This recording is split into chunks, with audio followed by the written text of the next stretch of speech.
भारत और साइप्रस के बीच रक्षा सहयोग लगातार मजबूत हो रहा है। इसी दिशा में भारतीय नौसेना का स्टेल्थ फ्रिगेट आईएनएस त्रिकंद 21 सितंबर को साइप्रस के लिमासोल बंदरगाह पर पहुंचा।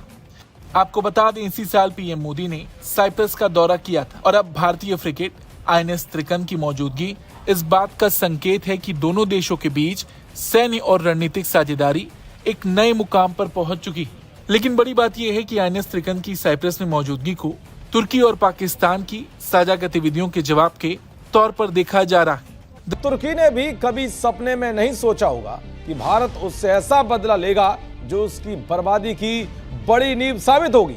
भारत ने एक बड़ा फैसला लेते हुए तुर्की की उस दुखती रग पर हाथ रख दिया है, जिसके बाद वो बुरी तरह से फड़फड़ा रहा है, क्योंकि भारत ने अब तुर्की से कराची में युद्धपोत भेजने का हिसाब बराबर कर दिया है। भारतीय नेवी के सबसे उन्नत स्टील्थ फ्रिगेट में से एक आईएनएस त्रिकंद ने साइप्रस के लिमासोल बंदरगाह में धमाकेदार एंट्री ली है। साइप्रस तुर्की का कट्टर दुश्मन है और भारत का पक्का दोस्त है।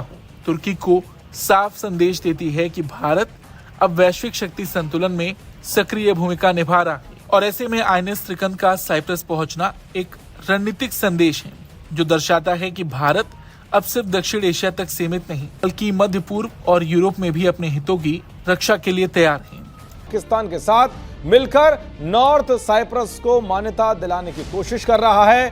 पाकिस्तान ने हाल ही में कश्मीर के मुद्दे पर नॉर्थ साइप्रस का जिक्र किया था, जिससे साइप्रस उस पर भड़का हुआ है। साइप्रस में इजराइल के एयर डिफेंस की तैनाती हो या फिर भारत के अत्याधुनिक हथियारों, सेंसरों और स्टील्थ तकनीक से लैस आईएनएस त्रिकंद का पहुंचना, ये सब तुर्की की नींद उड़ाने वाला है। हाल ही में पीएम मोदी ने साइप्रस का दौरा किया था। इस दौरान कई समझौते भी हुए थे।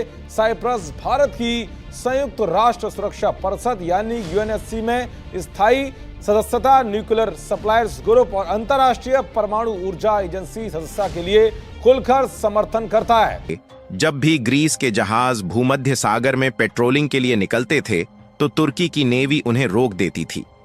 कभी कभी तो वाटर कैनन से हमला करके शिप्स को नुकसान भी पहुंचाती थी। मतलब तुर्की वही दादागिरी दिखा रहा है जो चीन साउथ चाइना सी में जापान और फिलीपींस के साथ करता है। जैसे चीन किसी को अपने इलाके में घुसने नहीं देता, वैसे ही तुर्की भी भूमध्य सागर में किसी को आसानी से आने नहीं देता। लेकिन असलियत यह है कि तुर्की का भूमध्य सागर पर पूरा अधिकार भी नहीं है। यही कारण है कि जब भारत का आईएनएस त्रिखंड ग्रीस के इलाके में गया तो तुर्की ने विरोध जताया और तुरंत जहाज लौटाने को कहा। हालांकि भारत ने साफ कर दिया कि आईएनएस त्रिखंड तब तक नहीं लौटेगा जब तक एक्सरसाइज पूरी नहीं होती। वजह यही है कि यह शिप ग्रीस के इलाके में है, तुर्की के नहीं। भारतीय नेवी का कहना है कि उनका जहाज कानूनी और अंतर्राष्ट्रीय नियमों के तहत ग्रीस की समुद्री सीमा में ही है। तुर्की को यह बात समझना मुश्किल हो रही है। अब तक तुर्की की नौसेना ने भारतीय शिप के करीब आने की भी हिम्मत नहीं की। दरअसल एक अंतर्राष्ट्रीय नियम है, अगर दो देशों की एक्सरसाइज में कोई तीसरी फोर्स बाधा बनती है तो उसे एनिमी टारगेट माना जाता है। मतलब अगर तुर्की ने कुछ किया तो भारतीय नौसेना सीधा जवाब दे सकती है।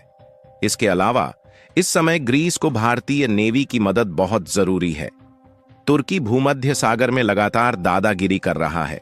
अगर भारत और ग्रीस साथ मिलकर रणनीति नहीं बनाते तो तुर्की और भी हद तक ताकत दिखा सकता था। कि तुर्की बार बार क्यों कह रहा है कि भारत के जहाज वापस जाएं? इसका कारण साफ है कि तुर्की डर रहा है। जब से आईएनएस त्रिखंड और ग्रीस का एचएस थेस्टकल भूमध्य सागर में है, तुर्की नेवी ने अपनी कोई गतिविधि दिखाई तक नहीं। इसका मतलब यह हुआ कि भारतीय नौसेना का मात्र वहां होना ही तुर्की के लिए बड़ा डर बन गया है, क्योंकि अगर भारत और ग्रीस ने मिलकर कोई जवाबी कार्रवाई की तो तुर्की की नौसेना तगड़ा नुकसान झेल सकती है। वैसे आपको बता दें कि यह सिर्फ एक शो ऑफ पावर नहीं है, यह रणनीतिक संदेश भी है। भारत यह दिखा रहा है कि वह न केवल अपने पड़ोसी देशों के साथ मजबूत दोस्ती करता है, बल्कि ग्लोबल स्तर पर भी अपनी ताकत दिखा सकता है। यह शिप्स की यह मौजूदगी केवल ग्रीस की मदद ही नहीं कर रही, भारत खुद भी भूमध्य सागर में अपने हित सुरक्षित कर रहा है, क्योंकि यह क्षेत्र वैश्विक व्यापार और तेल की सप्लाई का बड़ा हिस्सा है। अगर तुर्की ने यहां अपना दबदबा बनाना शुरू किया तो भारत के व्यापार और समुद्री हितों पर भी असर पड़ सकता है। इसलिए यह केवल दोस्ती का मामला नहीं बल्कि रणनीतिक सुरक्षा का मामला भी है। दोस्तों, अब बात करते हैं कि तुर्की का रिएक्शन क्या रहा। जब से आईएनएस त्रिखंड भूमध्य सागर में ग्रीस के साथ एक्सरसाइज कर रहा है, तुर्की की नेवी ने मुंह उठाकर देखा तक नहीं। असल में तुर्की समझ चुका है कि भारत और ग्रीस मिलकर अगर जरूरत पड़ी तो जवाबी कार्रवाई कर सकते हैं। इसलिए वह जब से आईएनएस त्रिखंड भूमध्य सागर में ग्रीस के साथ एक्सरसाइज कर रहा है, तुर्की की नेवी ने मुंह उठाकर देखा तक नहीं। असल में तुर्की समझ चुका है कि भारत और ग्रीस मिलकर अगर जरूरत पड़ी तो जवाबी कार्रवाई कर सकते हैं। इसलिए वह केवल वापस जाने की धमकी दे रहा है, यानी डर के आगे तुर्की पिघल रहा है। रिपोर्ट कहती है कि वह बस इतना ही कर पाए कि तुर्की मीडिया ने भारत के बदले की कार्रवाई पर चिंता जताई और उन्हें डर है कि भारत ग्रीस कार्ड खेल रहा है, क्योंकि यह वही सिचुएशन है जो दक्षिण चीन सागर में होती है। जैसे फिलीपींस और जापान ने मिलकर चीन की दादागिरी को रोका, वैसे ही भारत और ग्रीस अब तुर्की के सामने सशक्त खड़े हैं।